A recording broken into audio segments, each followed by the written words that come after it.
उसके बाद अगला जो ऑप्शन है वो है हाइपरलिंक। हाइपरलिंक का मतलब होता है कि एक जगह एक फ़ाइल से दूसरी फ़ाइल को जोड़ना।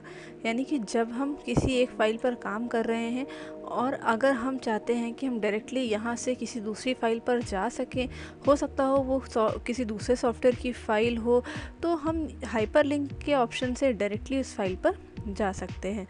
तो अगर हम ऐसे समझें कि मान लीजिए जैसे ये लिखा है एज एजुकेशंस। अब एज एजुकेशंस की एक और फाइल है जो कि मैंने वर्ड पे रेडी करी है और उस वर्ड की फ़ाइल में एज एजुकेशंस की सारी डिटेल्स हैं और हम चाहते हैं कि हम यहाँ पर क्लिक करें और वो फ़ाइल मेरे सामने आ जाए। एक तो तरीका ये है कि हम पहले सॉफ्टवेयर ऑन करें, उसके बाद हम फाइल ओपन करें, तो हम इस तरीके को भी इस्तेमाल कर सकते हैं। या फिर हम चाहते हैं कि हम डायरेक्टली यहाँ से उस फाइल पर जा सकें, तो उसके लिए हम लोग हाइपरलिंक के ऑप्शन का इस्तेमाल करेंगे। तो हमने सिलेक्शन यहाँ से ले लिया मैटर का। हाइपरलिंक के ऑप्शन पर आए तो यहाँ पर देखिए कई सारे ऑप्शंस मेरे पास इस ड्रॉप डाउन में हैं, जैसे डेस्कटॉप है, कंप्यूटर है, लोकल डिस्क सी है, यूज़र है, विवेक, माई डॉक्यूमेंट, इस तरीके से कई सारे हमें यहाँ पर अपने लोकेशंस देखने को मिलेंगी। हमारी फ़ाइल जिस भी जगह पर सेव है, हमारी फ़ाइल जिस जगह सेव है, आप उस लोकेशन को चूज़ कर लीजिए। उस लोकेशन में जिस फ़ाइल को आपको लेना है, जैसे देखिए मेरे सामने ये जो येलो कलर से आ रहे थे ये फ़ोल्डर्स हैं। नीचे अगर हम आ रहे हैं तो देखिए ये सब हमारी फ़ाइल्स हैं। .txt यानी कि नोटपैड फाइल है, ये हमारी वर्ड की फ़ाइल है .doc। इस तरीके से हम इनके एक्सटेंशन के नेम से उनको पहचान सकते हैं कि कौन सी फ़ाइल हमारी किस सॉफ्टवेयर की है। जैसे .ppt लिखा है यानी कि पावर पॉइंट की फ़ाइल है। इस तरीके से हमने मान लीजिए जैसे ये ले ली एक वर्ड पैड की फ़ाइल है जो कि हमने MS वर्ड पे रेडी करी है, इसको हमने लिया और ओके कर दिया। तो देखिए जो हमारा एज एजुकेशंस लिखा हुआ था उसका कलर चेंज हो गया और वो ब्लू कलर से हमें शो कर रहा है। तो अब हमें अगर इस फाइल को लिंक कराना है तो हम यहाँ पे डायरेक्टली क्लिक नहीं कर सकते। पावर पॉइंट में ये थोड़ा सा अलग मेथड होता है, बाकी तो सेम तरीके से काम करता है जैसे आपने वर्ड पे पढ़ा है, जैसे एक्सेल पे पढ़ा है। बस लिंक कराने का मेथड ये होता है कि जब हम लोग F5 स्क्रीन पर होते हैं, यानी कि जब हम लोग फुल स्क्रीन मोड पर होंगे, तब हमारा लिंक का कर्सर हाईलाइट होगा। यानी कि अब अगर हम कंट्रोल की दबाएं और माउस से क्लिक करें, सॉरी कंट्रोल नहीं दबाना है, सिंगल क्लिक करना है और यस करें, तो देखिए हमारी जो फाइल है वो ओपन हो जाएगी। That is as educations Uttar Pradesh Lucknow. इस तरीके से डेट्स और जो भी हमने उस फाइल पर काम किया है वो सारा काम हमें यहाँ पर वर्ड की फ़ाइल पर देखने को मिल रहा है। हम इस फाइल पर भी अपना चीज़ें पढ़ सकते हैं, एडिट करा सकते हैं। और अगर हम पावर पॉइंट वाली फ़ाइल पर जाना चाहें तो हम लोग नीचे से या फिर Alt+Tab की का इस्तेमाल करके डायरेक्टली वहाँ पर जा सकते हैं। तो इस तरीके से हाइपरलिंक के ऑप्शन से हम लोग किसी भी दूसरे सॉफ्टवेयर की फ़ाइल्स को लिंक कर सकते हैं, जोड़ सकते हैं और उनके साथ काम कर सकते हैं। अगर हमें हाइपरलिंक हटाना है तो सिलेक्शन ले लें, वापस हाइपरलिंक के ऑप्शन पर आ जाए और यहाँ पर ऑप्शन आ रहा है रिमूव लिंक, इस पर क्लिक कर दें तो अब हमारा ये हाइपरलिंक हट जाएगा। तो इस तरीके से ये हाइपरलिंक का ऑप्शन पूरा हो गया है। आगे बढ़ते हैं, हमारा नेक्स्ट जो ऑप्शन है वो है एक्शन। एक्शन के ऑप्शन के लिए हम एक काम कर लेते हैं, हम अपने फाइल टैब पर आ जाते हैं और न्यू के ऑप्शन पर आकर हम लोग कोई एक टैम्पलेट ले लेते हैं। जैसे हमने माई टैम्पलेट्स में जा कर के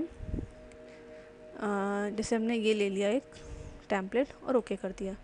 यानी कि अब हम एक बनी हुई प्रेजेंटेशन ऑन करा ले रहे हैं। अब हम उस पर थोड़ा थोड़ा काम करना सीखेंगे, तब हमें ये चीज़ समझ आएगी कि हम लोग किस तरीके की प्रेजेंटेशंस पर काम करते हैं। तो ये हमने इस तरीके से टैम्पलेट ले लिया है। इंसर्ट में हम लोग काम कर रहे थे, अगला ऑप्शन था एक्शन का।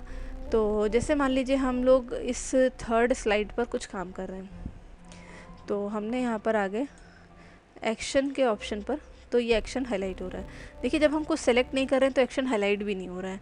तो अगर ऐसे ना हाईलाइट हो तो इसके लिए हमें करना क्या होगा, अगर हम शेप्स पे आएँ तो देखिए नीचे सबसे नीचे एक शेप्स होते हैं एक्शन बटन्स के नाम से।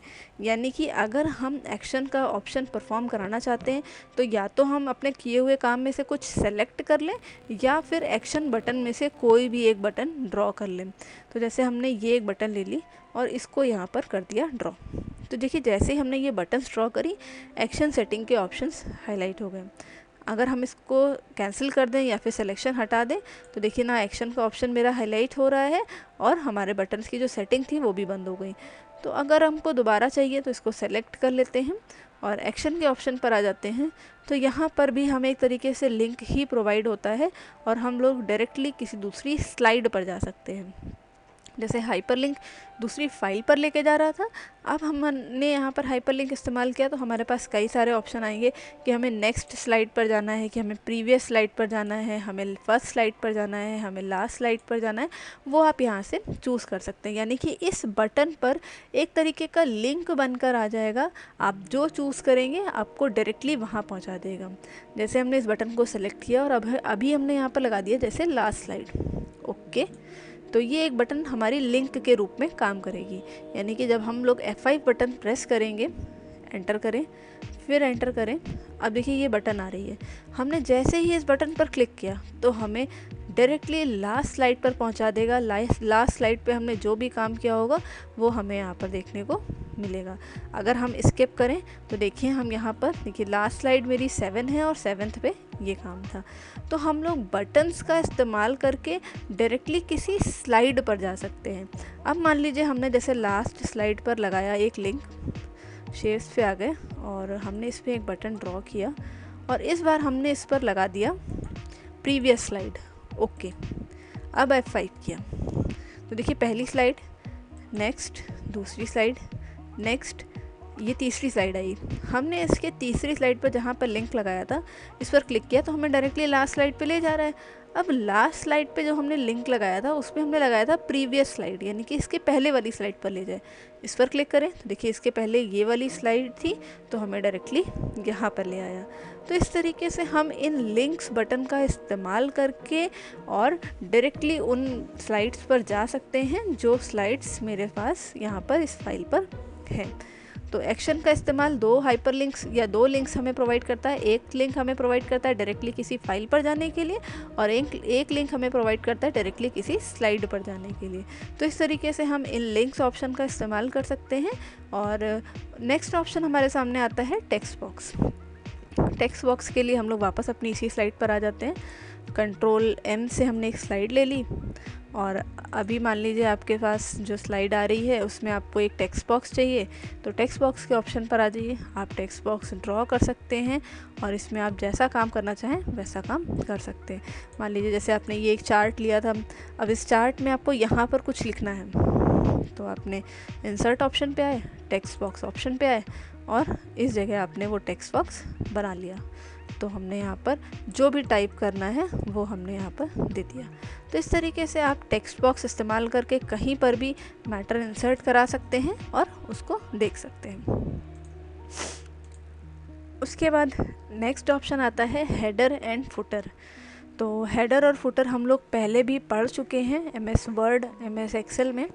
तो हम लोग यहाँ पर इसमें एक चीज़ समझ लेते हैं कि हेडर एंड फुटर हमारा जो है वो पेज के ऊपर और पेज के लास्ट में हमें अप्लाइड होकर के मिलता है, लेकिन पावर पॉइंट में हेडर अप्लाई नहीं होता है, सिर्फ फुटर का ऑप्शन चलता है। क्योंकि MS ऑफिस का पैकेज होता है तो MS ऑफिस के पैकेज में हेडर और फुटर का एक कॉमन ऑप्शन है जो कि सारे सॉफ्टवेयर्स में मिलता है। तो ऑप्शन तो आपको हेडर एंड फुटर के नाम से ही मिलेगा, लेकिन इसमें जो अप्लाई होगा वो सिर्फ फुटर अप्लाई होगा, हेडर अप्लाई नहीं होता है। तो हेडर एंड फुटर के थ्रू हम लोग यहाँ पर जो भी टेक्स्ट, इमेज जो भी आप देना चाहते हैं वो आप इस ऑप्शन के थ्रू दे सकते हैं। तो हेडर एंड फुटर का ऑप्शन ऑन कर लेते हैं। तो देखिए यहाँ पर ये जो ऑप्शन है ये फुटर के लिए है और ये जो ऑप्शन है ये हेडर के लिए, लेकिन ये आपके ऑप्शन में अवेलेबल है, आपको शो कुछ भी नहीं होगा। तो हम लोग फुटर का ऑप्शन ऑन कर लेते हैं। सबसे पहले आता है डेट एंड टाइम। अगर हम इसको करते हैं और यहाँ से करते हैं अप्लाई टू ऑल, तो देखिए यहाँ पर डेट इस स्लाइड पर भी है, इस स्लाइड पर भी है और इस स्लाइड पर भी है। तो हम लोग कहीं पर भी लगा रहे हैं तो वो देखिए फुटर एरिया पर आ रही है और वो हमें इस तरीके से विजिबल हो रही है। फिर आ जाते हैं हेडर एंड फुटर पे। अगर हम चाहते हैं जो डेट हमने ऑन करी है उसका फॉर्मेट यहाँ से चेंज हो, यानी कि हम जो चूज़ करें जैसे थर्सडे 16 अप्रैल 2020 ये हो जाए और अब कर दें अप्लाई टू ऑल। देखिए थर्सडे अप्रैल 16 2020 और ये डेट हमें यहाँ पर देखने को मिल रही है। अगर हम सिर्फ करंट स्लाइड पर अप्लाई करना चाहते हैं तो सिर्फ हम अप्लाई का ऑप्शन इस्तेमाल करेंगे। अगर हम पूरे पे अप्लाई करना चाहते हैं तो हम अप्लाई टू ऑल करेंगे। उसके बाद नेक्स्ट आता है फिक्स्ड, यानी कि आपने अगर अपडेट ऑटोमेटिक ऑन किया तो जैसे ही डेट चेंज होगी, टाइम चेंज होगा और ईयर चेंज होगा तो वो ऑटोमेटिक अपडेट हो जाएगा। लेकिन अगर आपने फिक्स्ड ऑन कर दिया तो कोई भी चेंजेस ऑटोमेटिक नहीं होंगे, आप जो टाइप करेंगे वो आएगा। यानी कि आप इस पर फिर से कुछ टाइप करके कोई डेट और टाइम या कुछ आप देना चाहते हैं वो यहाँ पर आता रहेगा। तो हमने यहाँ से अपडेट ऑटोमेटिक ले लिया। नेक्स्ट ऑप्शन है स्लाइड नंबर। स्लाइड नंबर हमने जैसे ही ऑन किया, देखिए यहाँ पे प्रीव्यू पे ये ऑन हो गया। हम इसको ऑफ करें, देखिए ये हाईलाइट होना बंद हो गया। यानी कि जो स्लाइड नंबर है उसकी पोजीशन क्या होगी, सबसे कॉर्नर यानी कि राइट साइड आपके कॉर्नर पोजीशन पर मिलेगा हमें ये स्लाइड नंबर। तो स्लाइड नंबर की यहाँ पर हमने जैसे ही ऑन किया और अप्लाई किया सिर्फ, तो देखिए सिर्फ यहाँ पर आ गया स्लाइड नंबर 1। इस पे देखेंगे तो नहीं आ रहा है क्योंकि हमने इस बार अप्लाई टू ऑल का इस्तेमाल नहीं किया था, इस बार हमने सिर्फ अप्लाई का ऑप्शन इस्तेमाल किया। अगर आप सब पे देना चाहते हैं तो अप्लाई टू ऑल करिए, तो देखिए यहाँ पर सेकंड नंबर पे भी आ गया और यहाँ पर देखिए थर्ड नंबर पे भी आ रहा है। तो इस तरीके से हम लोग फुटर अप्लाई कर सकते हैं। और अगर हम लोग सिर्फ फुटर ऑन करते हैं तो यानी कि हम यहाँ पर कुछ लिख कर ले सकते हैं। यानी कि अगर हम कुछ इस पर टाइप करना चाहते हैं, जैसे हमने यहाँ पर अपना नाम दे दिया और इस पर कर दिया अप्लाई टू ऑल, तो ये देखिए फुटर पे नाम लिख कर के आ गया है सेंटर पोजीशन पर। यानी कि इनकी पोजीशंस डिफाइन है, date and time left side आएगा, स्लाइड नंबर राइट साइड आएगा और फुटर सेंटर पे आएगा। तो आप जो ऑन करेंगे उसका प्रीव्यू यहाँ पर आपको देखने को मिलेगा और आप उसके बेसिस पर फुटर्स अप्लाई कर सकते हैं। चलिए आ जाते हैं हैंड आउट ऑप्शन पर। अगर मान लीजिए हमने इस पर ऑन किया भी तो देखिए यहाँ पर आपके प्रीव्यू पे तो आ रहा है, लेकिन हम जैसे ही अप्लाई कर रहे हैं तो वो अप्लाइड पर यानी कि आपकी स्लाइड्स पर नहीं आ रहा है।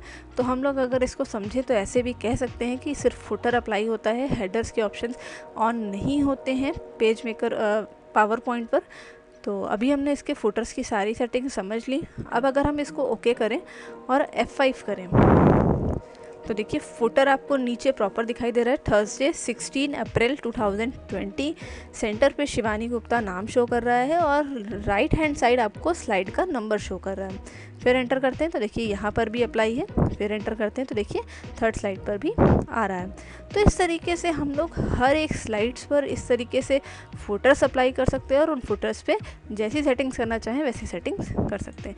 बाकी अगर अब आपको और कोई सेटिंग करनी है तो वो आप मैनुअल भी कर सकते हैं। जैसे मान लीजिए आपको कलर ही चेंज करना है तो आप वो सब यहाँ से कर सकेंगे। शेप फिलिंग, जैसे मुझे टेक्स्ट का कलर चेंज करना था तो ये देखिए यहाँ पर आप कर सकेंगे। ये चेंजेस जो होंगे वो इंडिविजुअल स्लाइड्स पर होंगे, यानी कि आप जिस पे चेंज करना है फिर उसी पे चेंजेस होंगे। बाकी की दोनों स्लाइड्स देखिए नहीं चेंज हो रही हैं। हमने सेकंड स्लाइड पे चेंज किया था तो सेकंड स्लाइड पर ही चेंज होकर के आएंगे, बाकी किसी भी स्लाइड पर चेंज होकर के आपको नहीं मिलेगा। तो हमने शिफ्ट F5 का इस्तेमाल करके इस करंट स्लाइड को देख लिया। ये स्लाइड हमें इस तरीके की देखने को मिल रही है। तो ये हमारा जो ऑप्शन था ये था हेडर एंड फुटर का ऑप्शन। अगला ऑप्शन आता है वर्ड आर्ट। वर्ड आर्ट के ऑप्शन पर आते हैं तो देखिए यहाँ पर हमारे सामने इस तरीके से टेक्स्ट की अलग अलग स्टाइल्स आ रही हैं। इसमें से हम जिस भी स्टाइल को चूज़ करें उस स्टाइल से अपना मैटर ले सकते हैं। हमें यहाँ पर जो भी टाइप करना है वो हम टाइप कर सकते हैं। तो ये हमारा वही स्टाइल हमें प्रोवाइड कर देगा। अगर हम इसको सेलेक्ट करके पीछे वाला बॉक्स डिलीट कर दें तो ये डिलीट हो जाएगा और ये हमें ये वर्ड आर्ट स्टाइल यहाँ पर प्रोवाइड होगी जो हमने ऊपर चूज़ करी थी। जब हमने वर्ड आर्ट स्टाइल को सेलेक्ट किया तो इसके साथ एक फॉर्मेट टैब आ जाएगा जिसको हम लोग डिटेल्स में अभी पढ़ चुके हैं। देखिए यहाँ पर वही सारी स्टाइल्स आ रही हैं, आप इसमें से स्टाइल देना चाहें वो स्टाइल चूज़ कर लीजिए। फिर टेक्स्ट इफेक्ट में शेडो है, रिफ्लेक्शन है, ग्लो है, बेवल है, आप जैसा चूज़ करेंगे वैसी आपकी सेटिंग इस टेक्स्ट पर अप्लाई होती जाएगी। तो आप यहाँ से होम फॉर्मेट टैब पर आकर के पूरी सेटिंग्स इस टेक्स्ट की कर सकते हैं। तो ये हमारा वर्ड आर्ट ऑप्शन है जिसमें हम लोग यहाँ से इंसर्ट कराएंगे और उसकी सेटिंग फॉर्मेट टैब से करेंगे। अगला ऑप्शन आता है डेट एंड टाइम। अगर किसी भी स्लाइड पे, जैसे आपने ये एक स्मार्ट आर्ट ग्राफिक बनाया था, आप चाहते हैं यहाँ पर डेट एंड टाइम आ जाए। अभी जो हम लोगों ने डेट एंड टाइम पढ़ा था वो हेडर फुटर में पढ़ा था, यानी कि जो डेट एंड टाइम अप्लाई होगा वो फुटर एरिया पर आएगा। लेकिन यहाँ से अगर हम लोग डेट एंड टाइम चूज़ करते हैं तो वो डेट एंड टाइम आपके बॉक्स के अंदर आपकी स्लाइड पर फुटर की तरह नहीं लेकिन आपके टेक्स्ट की तरह आएगी। ये देखिए 16 अप्रैल 20 हमने जो फॉर्मेट चूज़ किया उस फॉर्मेट की डेट आ जाएगी। आपको चेंज करनी है वापस डेट एंड टाइम के ऑप्शन पर आ जाइए, और जैसे हमने ये ले लिया जिसमें अब की बार टाइम भी इंक्लूडेड है, यानी कि 16 अप्रैल 2020 2:33 PM, यानी दोपहर के लगभग 2:30 बज रहे हैं, और ये हमें यहाँ पर आज की डेट और टाइम हमें शो कर रहा है। तो इस तरीके से हम डेट एंड टाइम अपनी स्लाइड्स पर ले सकते हैं। अगला ऑप्शन है स्लाइड नंबर। तो देखिए फिर से हेडर एंड फुटर का ऑप्शन ऑन हो गया। मान लीजिए जैसे आपने जब यहाँ से हेडर फुटर चलाया था तो स्लाइड नंबर नहीं ऑन किया, तो अभी देखिए स्लाइड नंबर नहीं आ रहा है। आप इंडिविजुअल स्लाइड नंबर लेना चाहें तो फिर से ऑप्शन ऑन हो जाएगा, आप स्लाइड नंबर ऑन करा लीजिए, अप्लाई टू ऑल कर दीजिए, तो आपके स्लाइड्स पर आपके नंबर्स शो हो जाएंगे। तो basically slide number header footer के जैसा ही, यानी हेडर फुटर वाला ही काम करेगा, आपको वही डायलॉग बॉक्स देगा। इसमें आप यहाँ पर जैसा चेंज करना चाहें वैसा चेंज करा सकते हैं।